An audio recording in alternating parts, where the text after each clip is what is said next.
Jen, what'd you have for breakfast today? I made a smoothie. Nice. Banana blueberry smoothie. Nice. Lots of peanut butter. Peanut butter in the smoothie? Yeah, I love peanut butter in the smoothie. It makes it so much creamier. Does it make it like too thick though? No, you just like compensate with extra milk or whatever. Like I use almond milk. Nice. Yeah. Nice. Well, we'll get the veggie greens in there too. Veggie greens. Then it's like a green brown like funky smoothie. It's probably really healthy. I drink smoothies every morning too. Yeah, extra blueberries make it the color come through. So. Yeah, it's like that deep like purpley blue. Yeah. That's awesome. Well, welcome back to The Creatives, everybody. This is episode 12. I'm so excited that we're in the double digits. Can't believe it, and I'm getting the episode numbers right this time, I promise. I'm joined today by none other than Jen Bernard. Jen Bernard is a very talented portrait photographer based in the Ottawa area, who I'm very excited to chat with. So Jen, welcome to the show. Thank you for being here. Yeah, thanks so much. Thanks for hosting it in the space too. It's been really cool seeing like different players from the city being here. So yeah, absolutely. And I think one like little known fact that people might not know, this is Jen's studio. Midnight Hour Studios is Jen and Nick's studio space in Ottawa, and they are also a sponsor of the show. So thank you for that. Thanks for hosting us here. It's actually been so fun. Yeah, I'm glad that the space is working for you, and it's cool to see like different people. Like I'll see your podcast and I'm like, oh, I've worked with them on like a project or whatever. Like I'll message them like, hey, like, do you like the space? Yeah, that's so cool. And then some people come in here like, oh, I've been here before, and they look around, light bulbs start going off, and they're like, oh, I've been in the space for a shoot like in the past. Yeah, but make all the connections. Yeah, exactly. I mean, the community is so small in Ottawa, and as the more that we do this, the more I realize that, you know, every person I meet, even though I'm meeting them for the first time, they probably know like 5 to 10 people that I know, and mutually we're all kind of getting connected, which is making me pretty excited about this. Yeah, I'm excited for, like, I know you've been talking about having all the guests here for like a little party or something. Yeah, that'd be like super stoked. I think it'd be cool, to have all the creatives and like a +1 who is also a creative in here. Could be cool to have like a mixer, and then it would just be it would be cool for those people, because then for you who you've seen people just on the show, then you'd get to like meet them in person. Yeah, which 100%. Could be cool. Yeah. So before we dive into the episode, again, thank you to our sponsor, Midnight Hour Studios. It's a blank canvas studio space which you can rent in the Ottawa area with ample parking and an awesome garage door to load in and out. They have graciously sponsored our show. Use the discount code TheCreatives to get 25% off your first booking. Also, big shout out to our editor, Ryan, and a big shout out to Pano Media for powering this production. The Creatives is pretty much a side project above all of the regular video production that we're doing. So the feedback means a lot from you and from all the people listening. When people say like, hey, I listen to your episodes. Even Ryan, the editor, was telling me like, he's like, oh, I listened to the episodes. Even though he edited them. He's like, there's nothing else to watch. So I found that pretty funny. Nice. But yeah, thanks for your feedback. Thanks for listening. Really appreciate it. We're going to keep pushing through. If you're interested in being on the show, or if you know somebody that would be interested in being on the show, feel free to reach out. There's you can comment either if you're on YouTube or in Spotify. You can drop a comment in the Q&A section down below, or you could just email us, text us, DM, Instagram. There's so many ways you can contact us. Yeah, so I'll be your host, Ramsey, today. In today's episode, we're going to dive into Jen Bernard and what she does for work as a portrait photographer, how she does it, how she, approaches things and things that challenge her. I'm very excited because she has a very like vast selection of styles created, which you could see on her website, which will be in the description. So I'll talk a little bit about how I first met you, Jen, and then we'll kind of go into all about you. So I remember I was shooting behind the scenes on a food commercial in Toronto like years ago for Knorr. Okay. Yeah, I was shooting behind the scenes for the production company, and you and Nick were in the back shooting product photos, and I had never seen someone shoot with like a camera plugged into a computer before. Oh, okay, tethering, yeah. Yeah, so I was like, what is going on? This is cool. And then seeing how you would snap a photo and then it would show up on the computer. And I remember I started chatting, and we connected over Instagram at the time.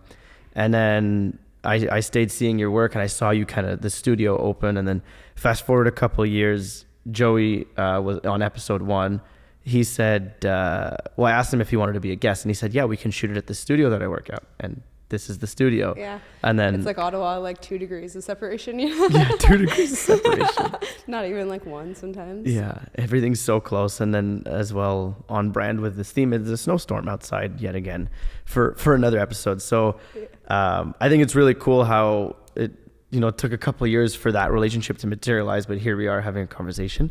Yeah. And it's always fun having you in the studio, even when you're here like working and just like hanging out. Yeah, it's a good time. It's just cool to be surrounded by more people that are in it, because I'm sure maybe you can relate, like when you work as a photographer, you kind of work on your own a lot. You don't necessarily have like a coworker and a boss and like a regular team that you meet with 5 days a week, right? Like you're kind of on your own, but then it's the people around you that make it enjoyable. Yeah, this is kind of what I had like idea for the studio, is to be more of like a community space that creatives can come in and hang out and like work together or share ideas or like do different like brainstorming, because it is a very like isolating career, you know, like you're often like hours on the computer editing or just like working on a project yourself. So having the space where people can like pop in and just grab a coffee or a tea and just like hang out and chat, like even like not photographers, just like creative people in general. Yeah. So that's awesome. Yeah, I'm glad that the space can facilitate stuff like this. That's awesome, Jen. So before we dive in, can you tell us about this space, the Midnight Hour Studios, how it came to be? How long has it been an idea in your head before it actually materialized, and kind of how you made it happen? Yeah, for sure. It's a little bit of a long story, but I'll start. So I actually started my photography in my living room. So we was doing that, like having, like we cleared out TV, couch, all of that went into our second bedroom. So I just had an empty space to shoot. And it was where I started learning different lighting techniques, different like playing with cool creatives and stuff like that. And I had a member of parliament actually contact me for a headshot. And that was just like one of my bigger like clients. And I was like, okay, cool. And then brought her into my living room studio, and I was like, okay, I need a space that's like not in my house. And then also COVID happened kind of near the same time, so I was like, okay, I don't really want people coming into my personal space during like the pandemic. And then also I just wanted the living space back, because we were kind of like cramped into a tiny bedroom where we would like hang out, watch TV and stuff. Would you leave it set up all the time, or would you like set it up, tear it down, set it up, tear it down? Yeah, I'd leave a few modifiers set up, like ones I was using like on the regular, but I would like do like setups, tear downs and stuff. But that's where I also had like a little editing suite too. So half of our house basically became a studio production. So then I reached out to another photographer and I started shooting at his space, because I knew that they had like rentals options. It's at House of Common. And so I shot there for... Remy? Yeah, Remy. Yeah. So I shot there for a while, and then I realized like it was just, I wanted my own space. I felt like I was at the point that I needed a space. Also, because I wanted more living space in my house, I took all of the gear and moved it to a storage unit. Okay. So every time I had a shoot, I would like go to the storage unit, pack up all my stuff, go to House of Common, unpack it, and then tear down. And like just for like a 1 or 2 hour session, it just like really didn't make sense how much I was like moving stuff around. And so then I decided like, okay, I'm ready for my own space. Just like you get to a certain point in your career that you're like, okay, or your business or whatever, you're like, okay, I can fund this. Like I have the income for it. So then we started shooting, or sorry, not shooting, sorry. We started, I'm trying to do the timeline in my head. That's why I'm like stuttering, thinking here for a sec.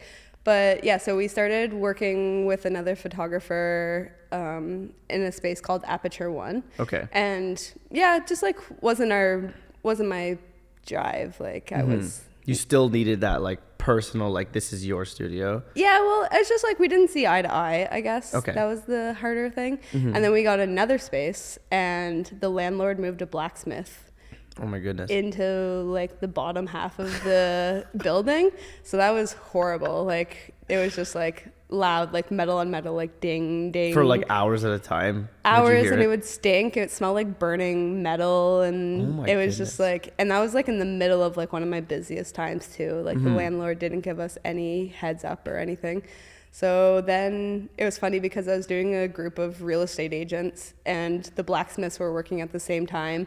So I'm doing headshots for all these real estate agents, and the one guy's like, I'm making it a mission to go like find you a space. Yeah. So I started working with him and started sending him back and forth, like, you know, like Kijiji links and Facebook Marketplace links, and he would go check all the spaces out for us. And then, yeah, we found this space, and it's been about a year and a bit. So that's been pretty cool because it needed a lot of work. It didn't look like this when you first got it. Oh, no, like the floors were covered in paint. It was an old kid's art studio. So, like, you know those videos where people poke holes in the cans of paint and have it on a string? No way. And it, like, to make those spins circles? the canvas and stuff. They did that to, like, the whole floor. Seriously? Yeah. By accident or like on purpose? I think it was on purpose because it was a kid's art studio. And I was like trying to convince Nick to keep it, and I was like, oh yeah, like it'd be cool. And he's like, no. You can still see remnants of paint all over the place. Yeah, like in some of the cracks. That because we actually like had to diamond grind the floor, like some like heavy equipment. I don't even know, but like, yeah, in the cracks, it didn't really get into it, but it kind of like, you know, adds some personality to it. Yeah, it adds a bit of character. So then it didn't, so you outfitted this space to fit your kind of style of work? Yeah, 100%. Like, we built the kitchen because for food photography stuff, and there's not a lot of food photography related, or sorry, specific spaces for shooting. Right. Yeah, and then just like having a big open space with tall ceilings for like overhead light and stuff like that. That was like our only kind of goal for the space, to like make sure that it was going to be large enough and tall enough for what we wanted to do. It is tall enough. I love being able to overhead light things and not have to worry about like hitting stuff. Yeah, that's the thing when I was shooting in my living room. Like, I would try and create certain looks, and like my light head is like jammed against my ceiling or tucked in the corner, or like how our living room's laid out is there's kind of like a hallway. So I'd put like my lights like down the hallway to be able to create like some side light or anything like that. So cool. So I was pretty limited. So as soon as I got a bigger space, I was like, okay, now I can really like play around, like use bigger modifiers, like, you know, the scrim that I use quite often, like that would have never fit in my living room. No, you wouldn't. You wouldn't fit through. I mean, you would have to build it inside, but even then, it wouldn't even fit. Yeah, and it would have just spilled light over the whole room. Yeah, you know. So. It's cool. It's cool that you had that perspective of like kind of struggling in a tight space to then appreciate this, because I feel like if you just went right to this big space, it would just be like too much. You wouldn't know what the other side was like of just being crammed in your house. And that's really cool. And I remember when I first walked in this space, I looked around and I was like, wow, this is cool. It's something I aspire to one day, to have a studio kind of like this. And I think the kitchen's really cool. It's unique. I don't think I've been to a studio with like a full kitchen with a stove and a like a sink and fridge, but you can full on cook meals here. And aside from your personal eating, do you actually cook and prep food for food photography in the studio? I personally don't, because I don't do food photography. But yeah, it's been used a lot. Like, there's like 2 or 3 food photographers that have been in the space using it, and they all love it, having like the full kitchen, full fridge, full stove and stuff like that. So that was like a big thing that we wanted to make sure that we had when we built the space. Yeah, it's cool. And also, speaking of group of real estate agents, I was looking through your website to see some of the work you've done, and I noticed, I think you photographed the Walker Real Estate Group, right? Yeah, for sure. They're one of my clients, so do all their agents. Funny thing, I've been working with them for the last 3 years. Oh, fun. So you might know the guy, like Matt? Yeah. Matt Burns. Yeah, I don't think he's no longer with that group, but okay. I worked with Matt for a brief period of time. But all those photos that I saw on your website, they're on billboards all over the city. Have you seen them? Yeah, it's pretty exciting. Billboards in the back of buses and stuff. Back of buses. And I've seen these photos so much because I do all of their video marketing for that team. And when I saw the pictures on your website, I was like, no way. Like, again, you know, stone's throw away, or what was the saying you said? Yeah, 1 degree. 2 degrees of or one, pretty much, yeah. Yeah, and it just goes to show, like, Ottawa's just that kind of small, because I've seen those photos everywhere. I remember I'd be driving on the highway and I'd see it on the back of a bus, just like wave, because I know all the whole team. Yeah. And it's cool. Did you shoot them in here? No, that was actually at the blacksmith studio. That was okay. That was I call it the blacksmith studio. The blacksmith studio. Yeah.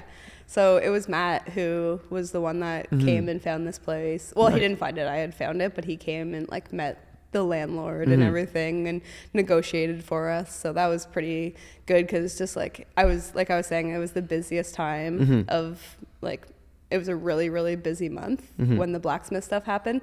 So I just didn't have the capacity to be like taking full days off and going to check out all these spaces. And some of them, like on Kijiji, they'll list them and then you show up and it looks nothing like the listing, or it like smells or something like that. So it just eliminated having to go and do all the footwork for it. That's cool. And now that you've been, open and operating this place, has it elevated your work and has it made things easier? Oh yeah, 100%, like tenfold. Like because when I was shooting at the other studio, I wouldn't necessarily do as many creatives because just how much work I had to do to get into the space, like going to pick up everything from the storage unit. Our unit was on like the 6th floor of diamond storage too. So it's just like, you get those little dolly carts and you forget one thing. So now like I plan a lot more creatives and I do a lot more, like I push myself to do different looking stuff because I have all my gear here. So I can just like take the afternoon and it's not like a full day of my time. And then I forget something, it's like just back in the storage unit, back in the like closet.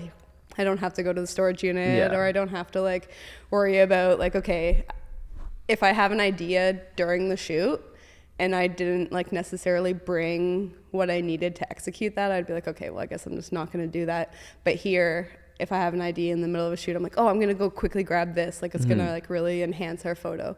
So it's been like really good. And I do more things because I have a little bit more time in the studio. Like I was similar to the membership here. Like I was allocated a certain amount of days at House of Commons. So a lot of the time I was using it for client work. So didn't do as many creatives. And that's really like where you like learn and push yourself to do different things is like when you're doing creative shoots, I find. When you say creative shoots, can you explain what you mean by that? Yeah, so when I do creative shoots, I kind of like plan it like from my own perspective. And a lot of times for like client stuff, they want something specific. They want a certain look or they want like a certain outfit. Where I'm doing creatives, like I'm trying to achieve something that is not necessarily for the client, it's just for myself. And usually when I do it, I'm like trying to learn a new lighting technique or trying to like play with something different, like a new modifier or something like that. So I like to build a team and just like let everyone know like we're all bringing our creative expertise to the shoot. So like a makeup artist, I'll be like, yeah, do something wild, do something crazy, fun. I'll pick a model that I feel like will enhance the creative idea, or somebody I just like working with, or a friend or somebody that I know like might benefit from the photos in the end too. And yeah, like I'll work with some like stylists or florists and come up with like a really cool. And it kind of like, it's good practice because I create things that I want to shoot so that people, and it just builds up my portfolio. So then people can be like, oh, like I love that photo.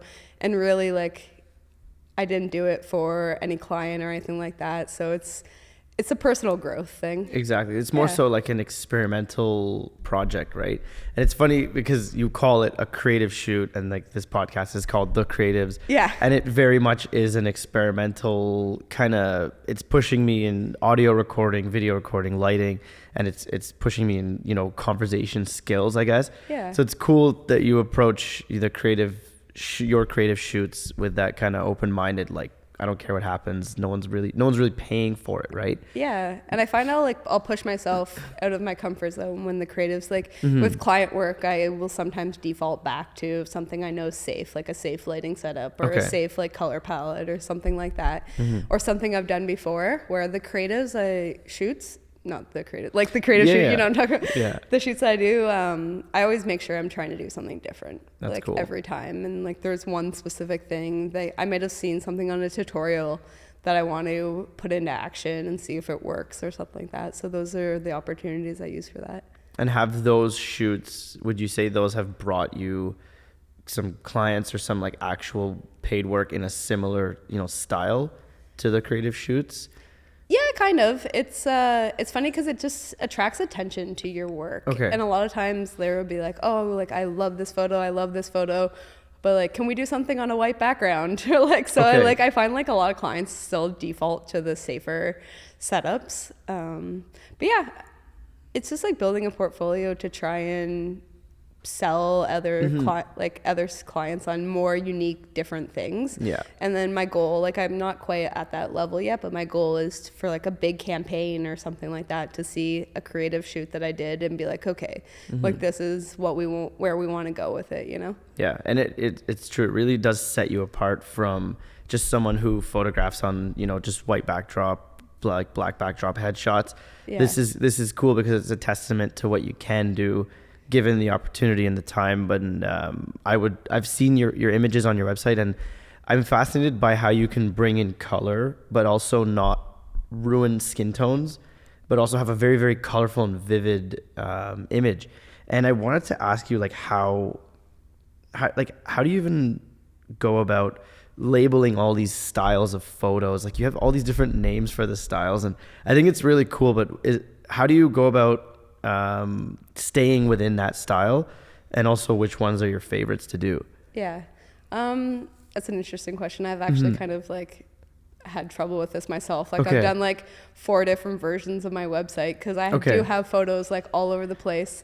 So at first I kind of like labeled my photos like light and dark and kind of like moody or more like bright and punchy. So I had my website sectioned off into those, but then I was like, okay, that's like too much of a constraint. So yeah, I've just been like trying to figure out how to define my own personal style, but my favorite is definitely like the darker, moodier, shadow heavy photos. Like I like interesting like colored gelled lights.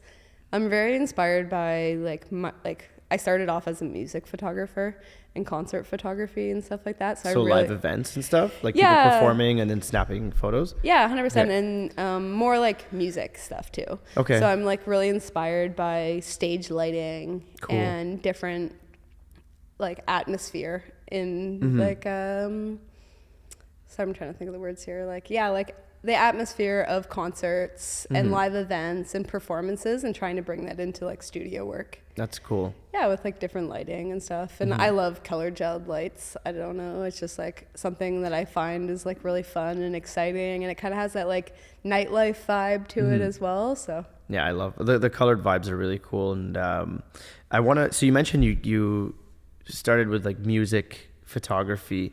Can we go take it back, like kind of origin story of you and how you got here? How did you end up with a camera in your hand, and then how did you end up doing it like as a career? Yeah. Okay.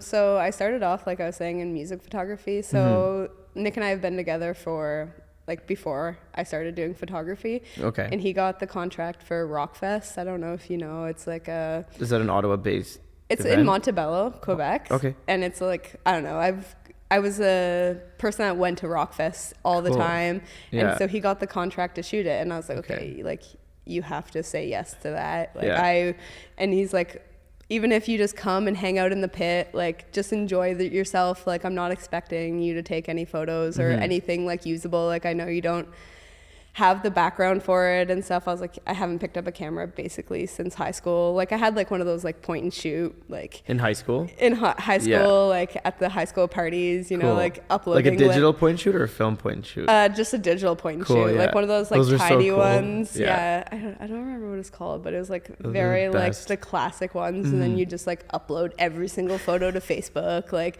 have an album of like 170 photos from one weekend. Like that was like my experience. Yeah.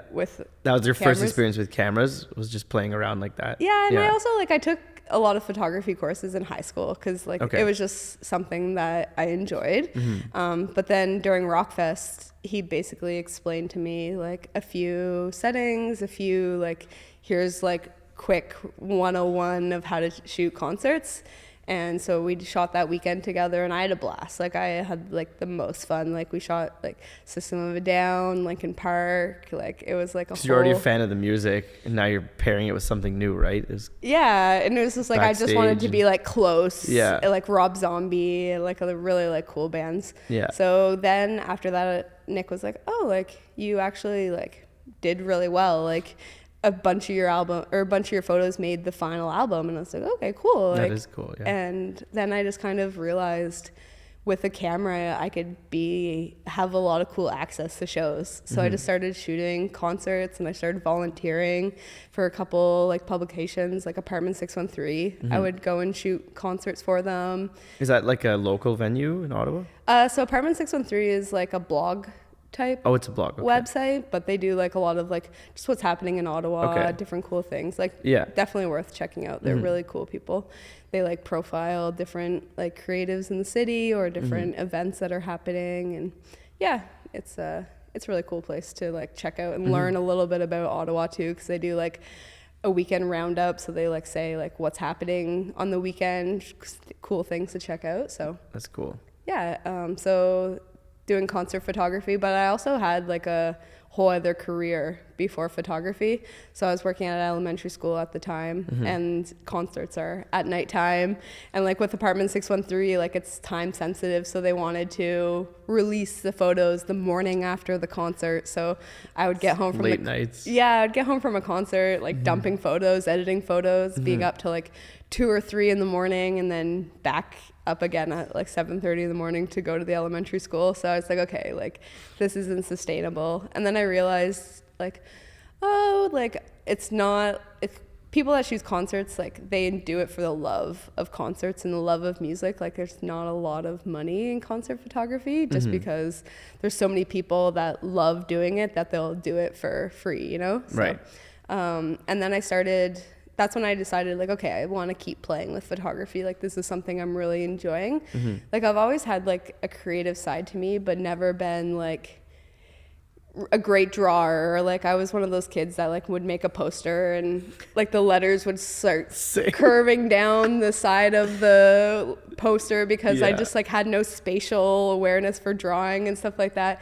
I've always had like a big imagination though, and I was like, okay, like this is a way I can express ideas in my head without having those fine motor skills of being able to draw. So that's when I decided to clear out the living room and set up like start shooting portraits. So I started shooting like musicians and burlesque performers because that was like my network, right? And from being like exposed to that world, you were going to these concerts, you started meeting a lot of people, right? Yeah, exactly. Meeting people that needed images, and like burlesque has just like my friends have been part of burlesque and just people that I admire. And I also like the creativity that goes into some of these like burlesque costumes and their makeup and just their whole persona and the styling. I was like really keen to capture that. So I was working with like some burlesque dancers and just like friends. And eventually like people started contacting me. So that's kind of how it happened. And I was like, oh, people like want me to take their photo. And then I had to like start from square one with like business and how much to charge and how to like, you know, contracts and invoices and stuff. And I didn't have a single clue about any of that.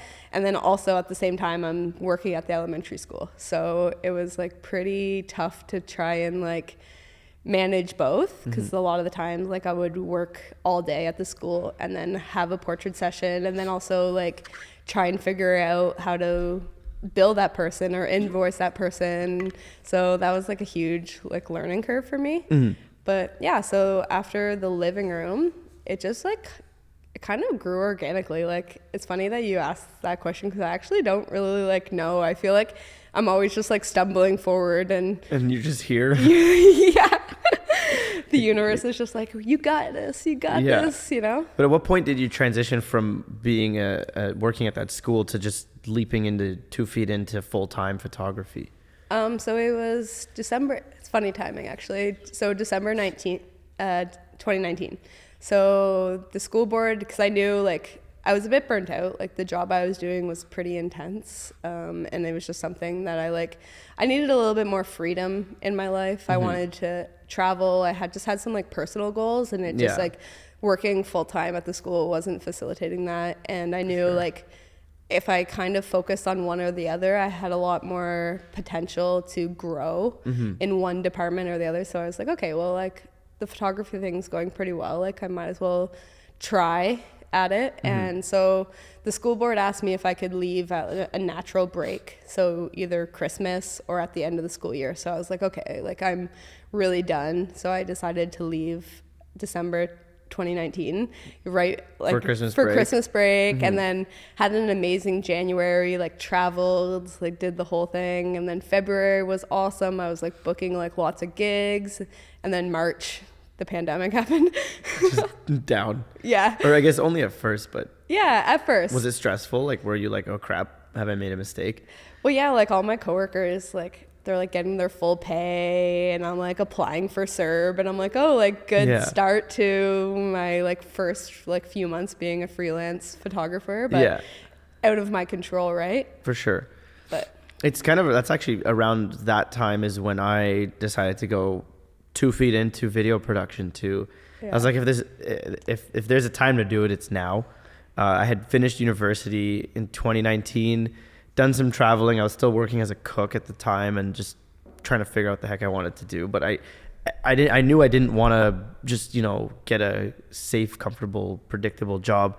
So I did some traveling, and then COVID hit, and I was like, I got to do it. I got to try to make it happen. And lots of extra time to learn stuff. That. Like there was I watched so many tutorials. Yeah, I know, the endless tutorials, and I feel like the push to digital as well, and everyone realizing like I need to revamp my presence on the internet, whether it be like through portraits or through like marketing. Yeah. So I think, do you feel like it was an advantage to you to have done it at the time that you did?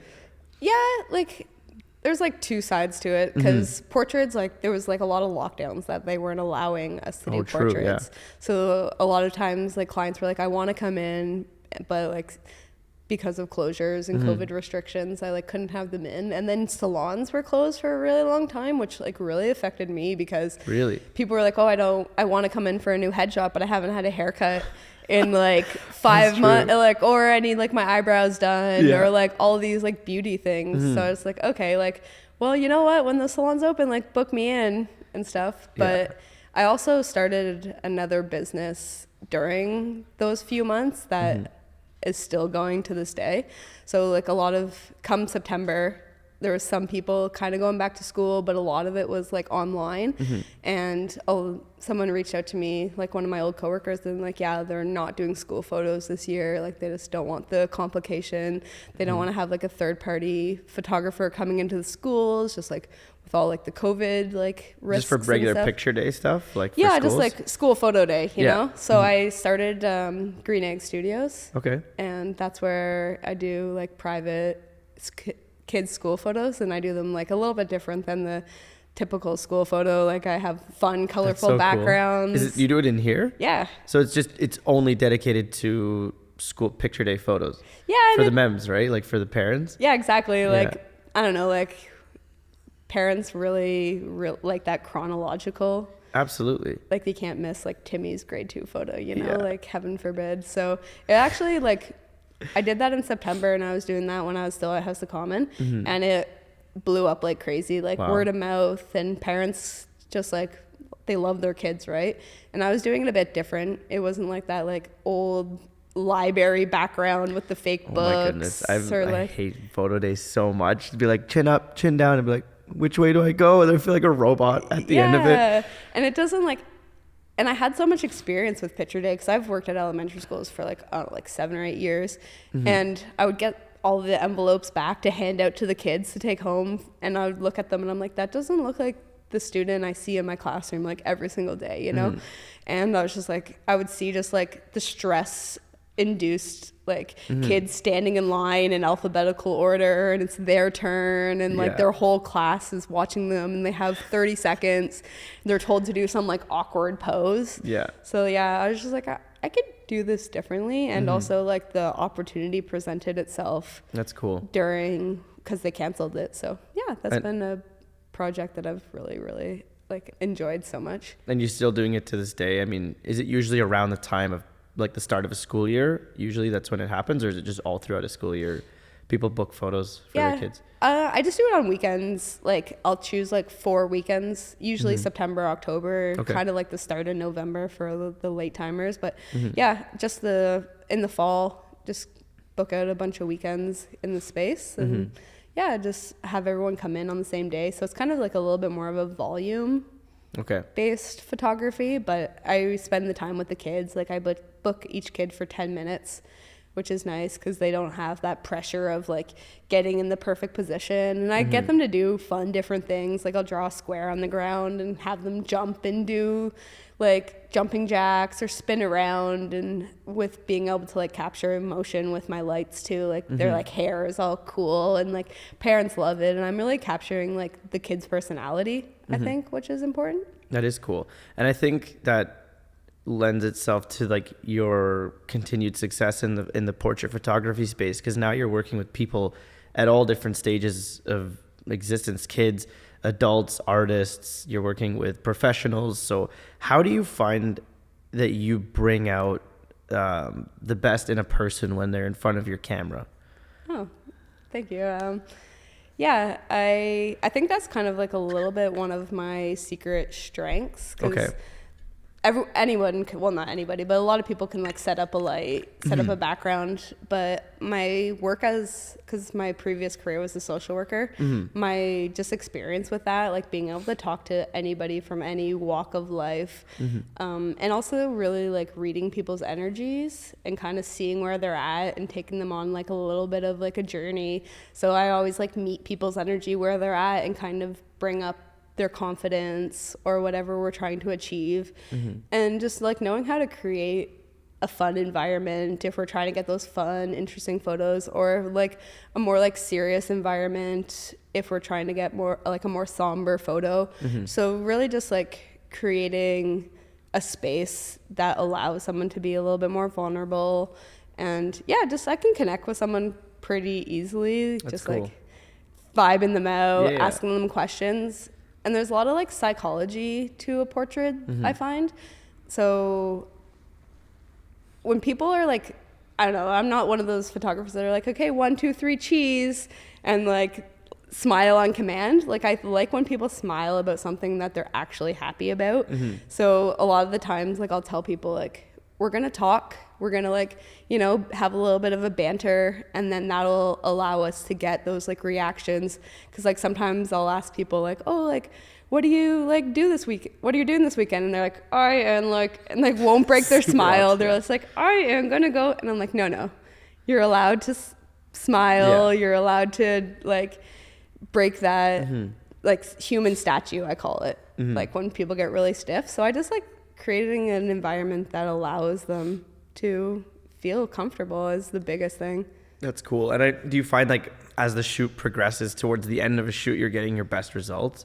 Oh yeah, for sure. Like I remind people like the first like 5 to 10 minutes is really just like practicing. It's people getting those nerves out, like this butterflies in the stomach, the heart beating, like how I was feeling when we first started this interview, and now I feel fine, you know, because it just like takes a little bit of time to warm up. So giving people permission to have those feelings and just like helping them work through it is huge. And then I always say like, you know, I tethered to my computer as well. So when I got some really good photos, I'm like, oh, come check this out. Oh, this is awesome. Like professional hype girl, right? You know, you just gotta like hype people up and get them excited about it.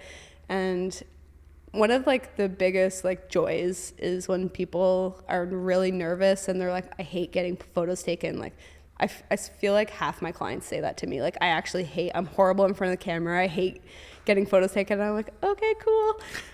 You're like, here we go. Yeah. But I mean, I feel like they've just never had a photographer that's willing to work with them the way you have, right? Yeah. And so like near the end of the session, they're like, oh my God, that was so much fun, or I really enjoyed that, or I love these photos, and like this is like my natural smile, this is my like natural self. I really cool. like see myself in it. Like that's really rewarding to me. And you're almost like you're empowering these people by bringing out this like really cool, authentic side of them, and they're leaving like kind of with their head held high, and they're like, wow, like I look good. Is that like, that's really what I look like? And I find that's one of the coolest things about, you know, being in the space of cameras and working with people and directing people in front of a camera, because when it lights that bulb in their head and they're like, wow, like I'm actually good at this, or it makes me happy. And I can tell by the way you speak about it, it makes you happy too. Yeah, 100%. And I also like to show people in a different light that they maybe have never seen themselves in. So if someone contacts me for a headshot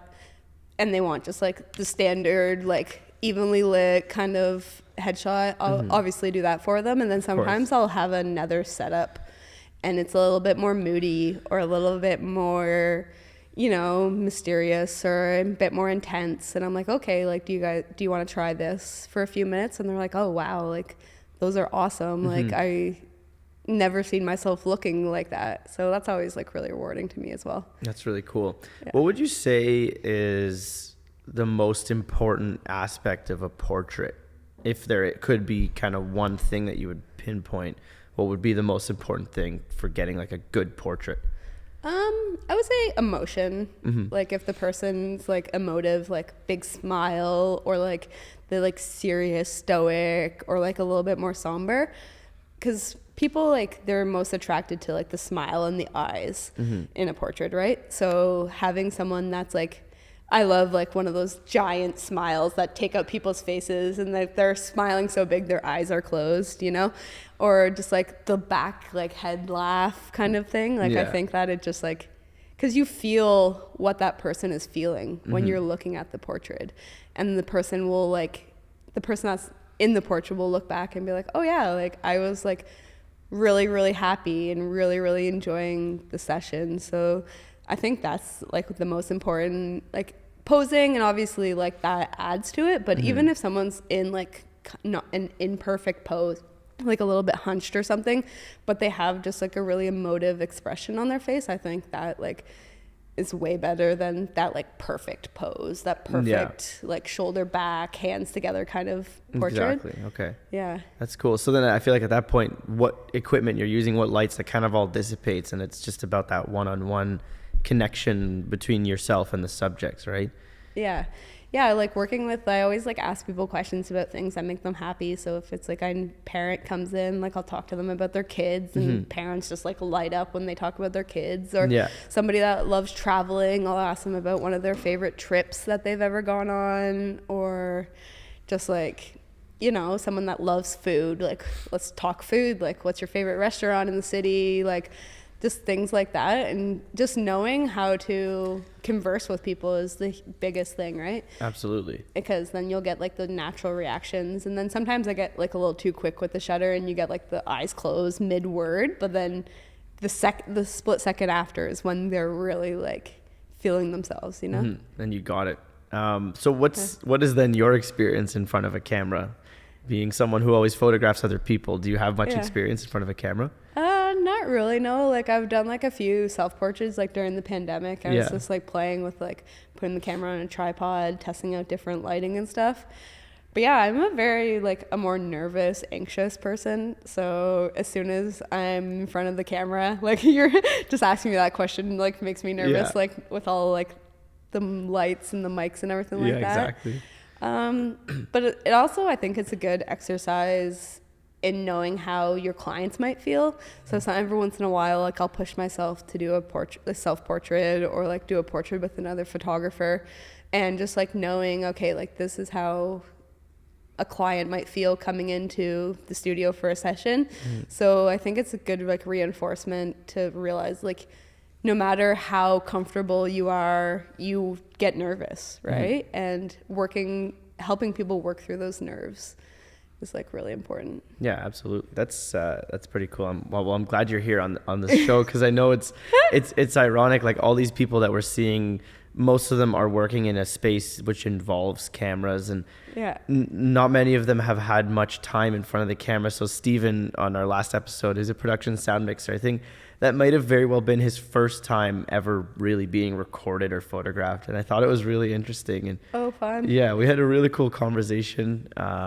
So that episode is out if you're listening to this right now. Yeah. But Jen, I wanted to talk to you about, like, you seem like a very energized person, and you get energized by doing things. But what do you do when your creative energy is low and you're kind of feeling in a slump? Like, do you have any go-to techniques to get yourself out of there?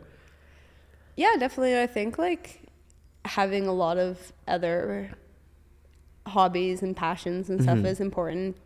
Like, I love traveling, so sometimes knowing I have like a trip coming up will just like energize me, because like this month I've been like slammed with portraits, and like I felt like a little bit of a drain, but I know I'm like, okay, like I'm leaving in like a couple weeks, so like I gotta like just like push through this. But yeah, I find like I read a lot too, and just having fiction or nonfiction?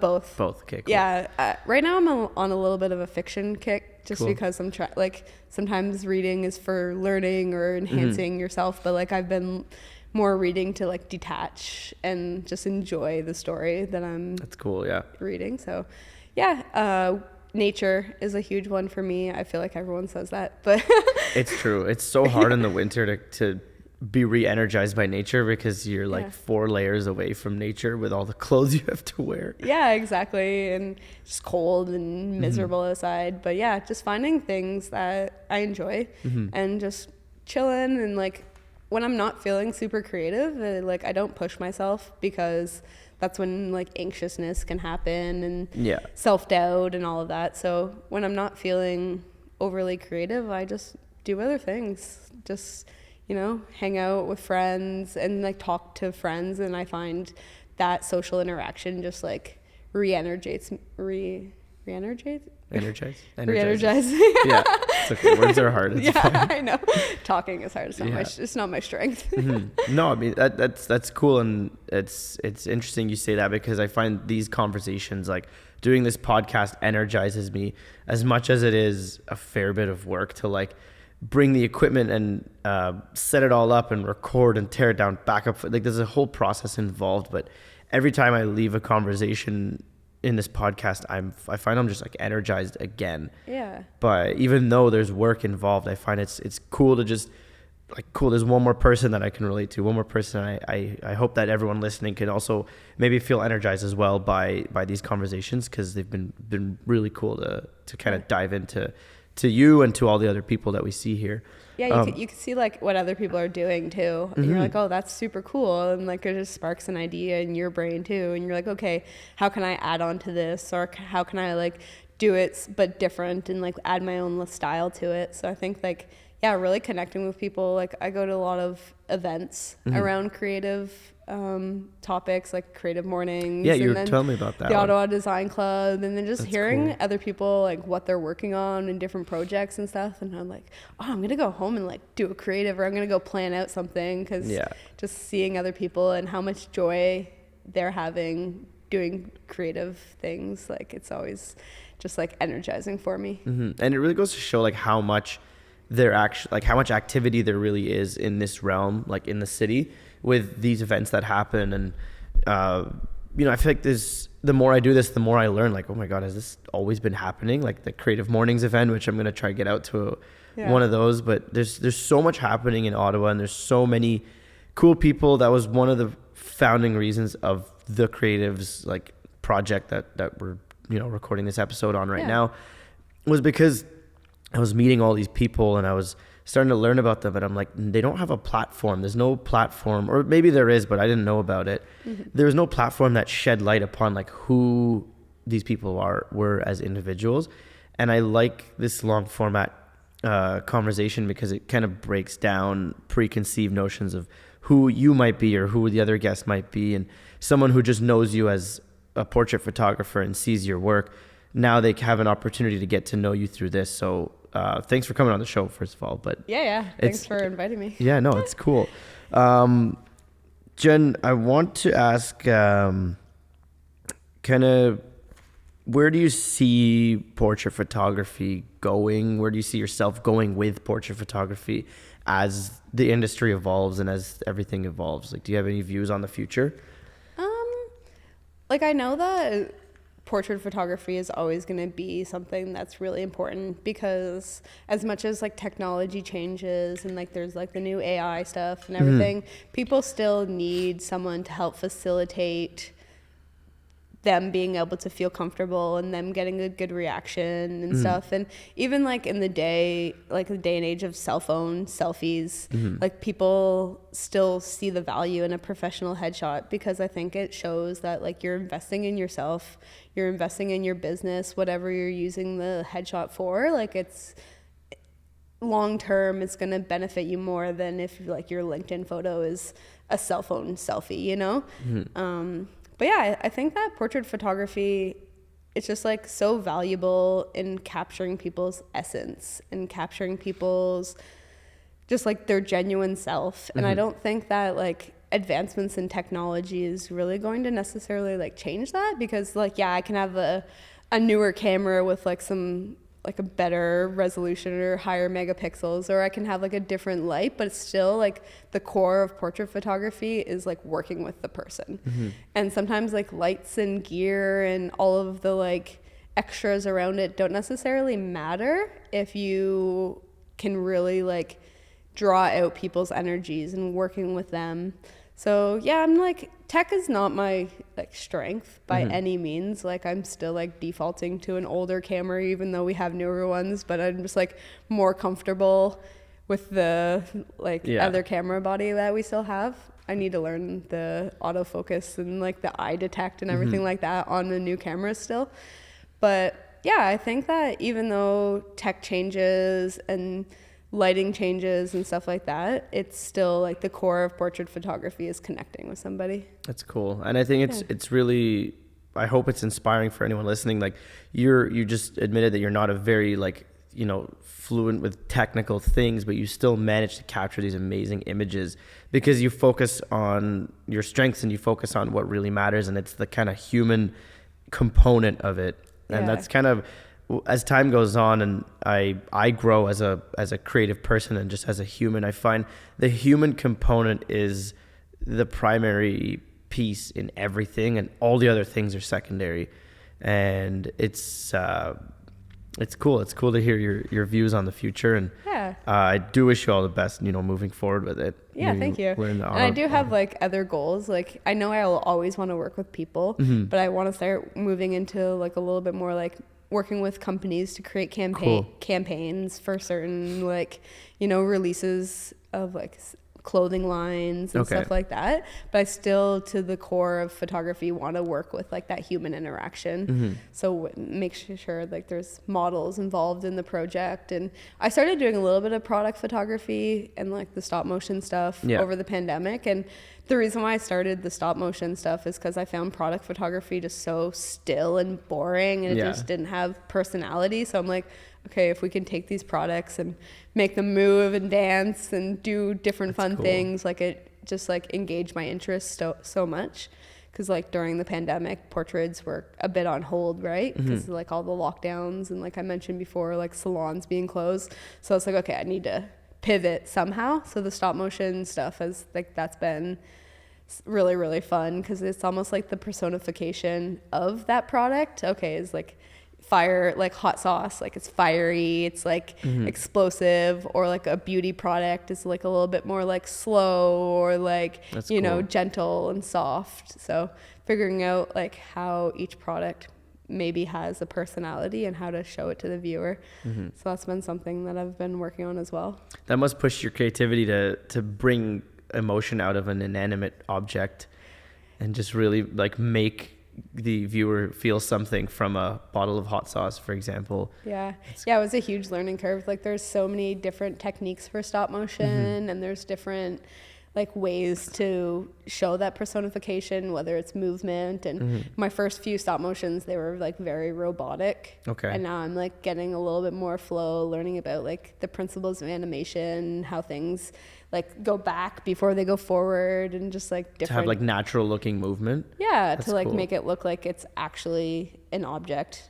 That's moving, cool. Not just like something that I've like slid across the screen. So stop motion is where like you take a photo, you move the object, you take a photo, you move the object. Do you go based off like 24 photos is 1 second of like video kind of thing, as if it's like a 24 frames per second? Well, depending on the stop motion, we choose the frame rate. Okay. So sometimes I'll do like 4 frames Wow. per second. So if it's like really like that janky kind of vibe, or like 12 frames. So it's not always the traditional 24 frames. Okay. But yeah, planning in stop motion is huge, because you kind of have to like, okay, if I want the object to land in the center of the screen, how long is it going to take to get there? How many movements? And we have a fun software that helps with that a lot. It's called Dragon Frame. So you can kind of plan things out, and like there's grids, and you can draw little lines and do increments of how quick you want it to move. So if you want it to start slow and get quicker, it's all about how much you move that object. That's cool. And is that under Midnight Hour Creative technically? That's the alias there? Yeah. Cool. So Midnight Hour Creative, Midnight Hour Studios, it's all kind of one. Okay. We spend so much time branding the stop motion that I like just didn't have the capacity to brand like a whole other place. And I always kind of like the name for the studio, but it gets people confused a lot, because when they're in the space, they'll sometimes tag like the stop motion account, and it's like, oh, like it's 2 accounts, but it's hard to try and create that difference. But yeah, it's the same name, just because it kind of happened at the same time, and I was like, okay, like it can work for both, you know? Yeah, it's cool. I do like the name. Where did it come from? Like the Midnight Hour like studio concept, where did that come from? Yeah. So Nick and I, we started the stop motion stuff, and we were doing it before, but I was like, okay, it's kind of a piece of both of us, so we need to figure out how to, like, I didn't want it to go under Jen Bernard, and I didn't want it to go under Nick Gaddis, so to create something new. And we spent like hours and hours and hours trying to come up with names and logos and stuff, and there was actually this one song that I loved. It's called In the Midnight Hour, and it's all about how like magic happens in that like midnight hour. And very often like we'll be here playing around with things, and it'll be in the evening, or I'll be editing till like later at night. So just kind of like, I don't know, I feel like a lot of creatives work at night, and a lot of creatives find that they can have that energy sustained throughout the evening. So that's kind of where it came from. But it was definitely the song, and I kind of just liked how catchy it was, and I saw like the branding potential for it. So it's cool. It's the XII, which is 12. Is that a 12? Yeah. In Roman numerals. That's cool. Yeah, no, it's a cool name. It's a cool space, and you can rent the space for yourself. You can copy this exact set if you'd like, but please don't. But you can. You really can if you want to. Yeah. Jen, it's been really awesome to kind of get to know about your past and get to know about how you approach things as a portrait photographer. And I know this space of cameras and you know, work with cameras is predominantly men usually, but do you have any advice for aspiring female creatives, female photographers that you could share with us? I think just don't let the industry scare you. Okay. Really make connections. There are tons of female producers, female creatives. I find sometimes that gets a bit overshadowed. So just finding your crew and finding people that you can help build up with and work with and collaborate with, and other females, just go for it, you know. I think things are changing a lot in the industry. It's not necessarily always male driven anymore, and there's a lot of females that are looking for other female people for their team. So I think that's huge, and I think really connecting with the community, other females in the community, is helpful, because then you don't feel like you're at it by yourself, you know what I mean? Yeah, absolutely. And I think just keep trying, keep working at it, don't let the male energy discourage you, you know? Yeah, absolutely. I feel like it definitely presents a unique advantage, because it opens up a realm of people or situations that you could be in that, for example, a guy couldn't, if you're photographing with someone who is, a bit sensitive or doesn't want to be photographed by a guy. They can be photographed by someone who they feel more comfortable with.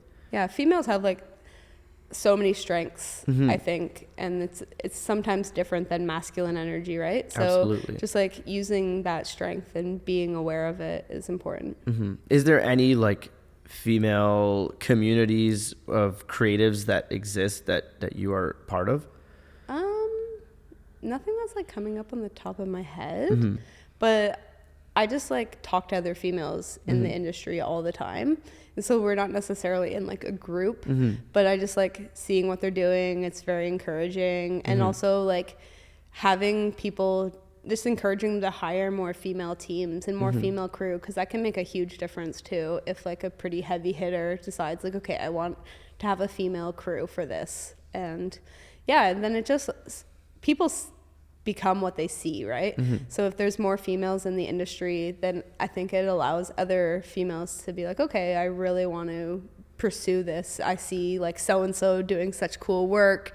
Like I never pictured myself doing that, but now I do, because I see someone that is like me doing that. So that's cool. That's cool. I look forward to what the future holds with this industry, because it's evolved so much from when I started it, and I can't even imagine what's going to happen in the next 5 to 10 years. It's going to be it's going to be really cool. But it's like any industry, right? Like there was such like gatekeeping with males a lot of time, and that's because just like historically in society, like from our society, just like how things have worked out with gender. But I think that with a lot more female people in the industry, it's just like it's going to slowly change and evolve. Absolutely. Yeah. So to kind of wrap this up, I have a couple fun questions to ask you.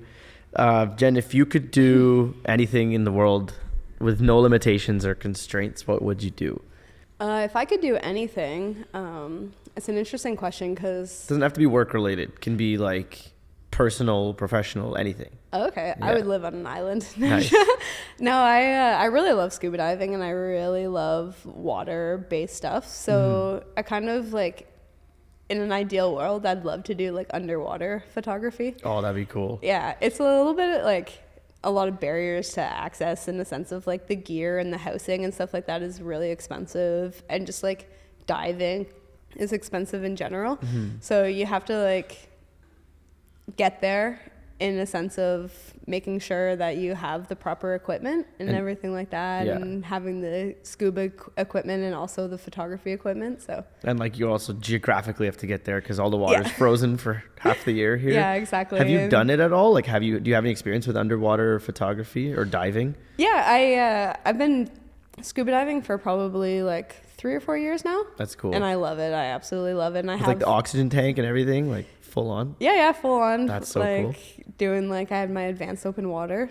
So I don't know, just like the whole ecosystem underwater is just unbelievable to me. Like you feel like you're on a different planet sometimes, and just so like cool. The different species that are down there. It's just really fun to like see. And I have had a few, like I just have like a little case for my cell phone. It doesn't necessarily work the best, so that's like when I'm seeing like gear being a bit of a hindrance, because I was like, oh, if I had just had like an underwater light, or if I just had like a really good like DSLR case, because some of the housings for the DSLRs are more expensive than the actual camera body. Yeah, they're like $5,000 to hold like a small camera or something. Yeah, and I guess you want to spend, because if you're underwater and like the pressure down there and one little leak and your whole camera floods, like it would be like... a Ziploc bag won't work? Yeah.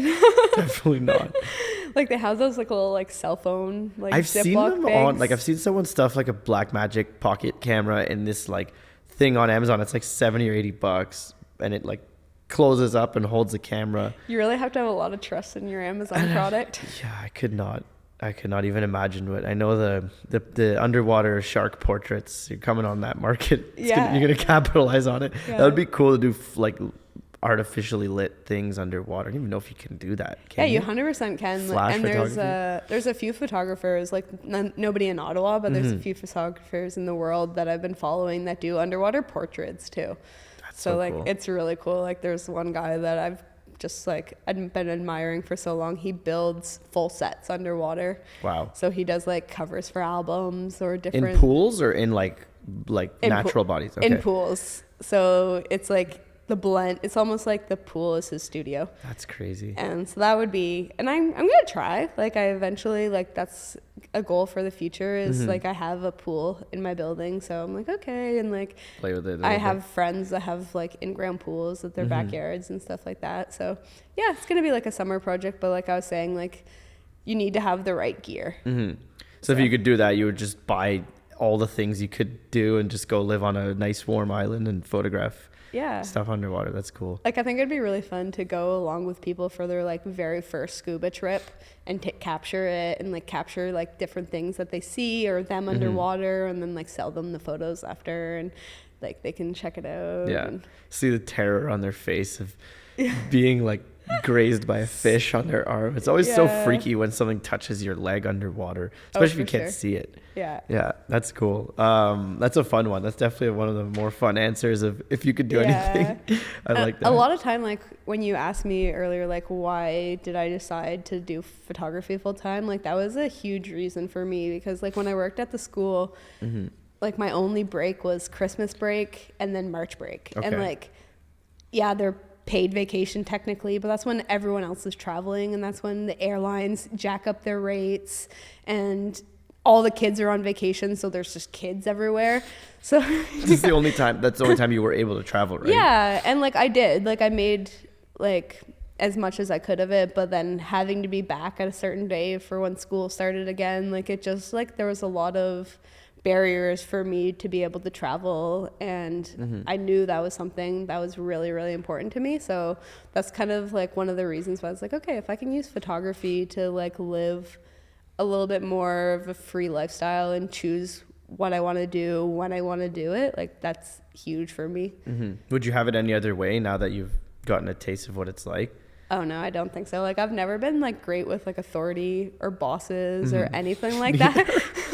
Like I was constantly in trouble with my principal, even though I think I did like an okay job in like my day to day. Like I would show up a few minutes late and they would like give me trouble. And I'm like, well, I also, because I did a really fun project when I was working at the elementary schools. Like there was a contest. It was out of California, and it was for winning like, I think it was like 35 Chromebooks. Wow. So for the school? For the school. Okay. Yeah. So I was like, okay, like I'm going to enter this. I like collaborated with another teacher and like did all of this. And I got Nick to come in and help me with the audio part of it, because I know nothing about audio, but I fully planned it, directed it, and everything like that. And we ended up winning the Chromebooks. That's cool. So yeah, it was like really exciting. And all the kids were super stoked because now they have like a full classroom set of Chromebooks instead of like, sometimes they had like 4 and like a class of 30 had to share like 4 Chromebooks. So now we had a full class set.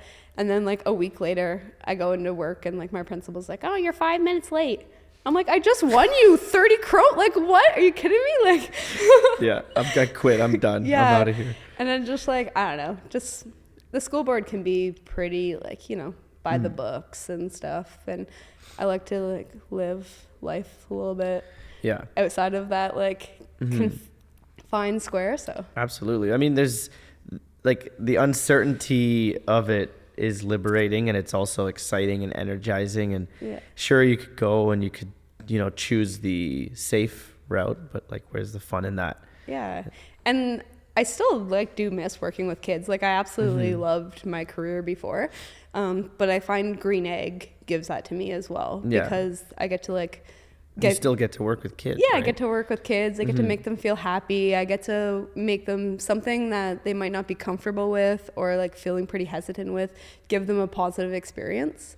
Because I think that like some kids that come into the Green Egg Studios, they're like, oh my God, this is so much fun. Like I want to be like a model now, where I don't think you hear that much after the school photos, you know? No, definitely not. I don't think any kid has ever left a school photo saying, I want to model now. Yeah, no, exactly. And it just like, I don't know, you can be silly with the kids and it's just like really rewarding to see them being so happy and stuff. So that was something I missed a lot, not working at schools anymore. So having the Green Egg business has just been like fulfilling for that like void. So cool. Yeah. That's awesome, Jen. Yeah, you have a very interesting approach to things, and it's cool to hear your story and chat with you. And again, yeah, thanks for coming on the show. Before we wrap up, I want to ask you a couple fun rapid fire questions. Okay, let's do this. Just threw these in. I just started doing them. I learned from another podcast. So I'll ask you a couple questions. Just first thing that comes to your head, sunrise or sunset? Sunset. Cool. Easily. Don't have to wake up early. What's your... Unless sunrise and you've been up all night and then you see the sunrise. That's pretty fun too. Yeah, it's always a magical feeling. Yeah, I don't really do that anymore in my 30s. Because the next day you're like, ow, I need to sleep now. Yeah. Pineapple on pizza, yes or no? Yes, 100%. I'm sorry. It's okay. I'm not offended. Yeah, it's my favorite type of pizza actually. But just straight pineapple, or do you do Hawaiian? Hawaiian with bacon, like bacon or ham or something. Yeah. Would you rather fight off 15 6-year-olds or 6 15-year-olds? I guess 15 6-year-olds. Probably because like I don't know, you can a little bit more advantage. You can take out like 15-year-olds are strong, man. Like especially like teenagers, they don't know their strength and they don't know their own body. Like so funny. Yeah. I'd kick a 6-year-old. Yeah. Yeah. Sorry. Come to Green Next Studio. Cut that out. Yeah, we'll cut the I'm kick. teasing. We'll cut the kick part out. Walk on the beach or mountain hike? Ooh, that's a hard one because I love both. Yeah, same. I would say maybe the beach just because you can go for a swim after, and I don't know, the ocean to me is just like so healing and so I don't know, it feels like it's like part of my soul, you know? So. Yeah, that's cool. Those are funny answers. Jen, thanks for being here. Thank you for listening. This was episode 12 of The Creatives.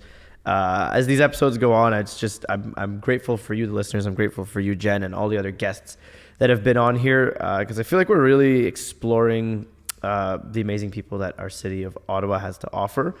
And as most people often forget, Ottawa is the capital of the second largest country in the world. And as such, I feel like it's growing to live up to that name and that status as time goes on. And I'm happy to be contributing to that.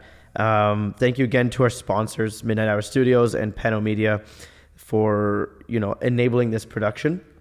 And yeah, on the next episode we have actually Remy from House of Common. Oh, cool. I'm not sure he'll be the next episode, but we'll be recording with him very soon in March. Nice. So that'll be fun. Yeah, he was a photographer that I looked up to when I was That's cool. starting. Like there was a few people in Ottawa that I was like, okay, like if I can do this, like goals, you know? Yeah, and here you are. Yeah. Here we are at Exactly. Midnight Hour Studios. Don't forget it. It's funny because like I was saying, like I feel like I'm constantly stumbling forward and just, it's working out for me, I guess. Yeah, it's going great. Yeah, it's cool to kind of, when you take a second, you look back at where you started and where you are now and be like, whoa, how did I get here? Yeah, I think that's important to reflect on like your journey and where you've come, because the day to day can feel like, just so quick pace and you're doing this and you're doing that and this project's happening. But when you look back, you're like, oh yeah, I was shooting in my living room like 4 years ago. It's kind of like wild to think about. Yeah, and here you are.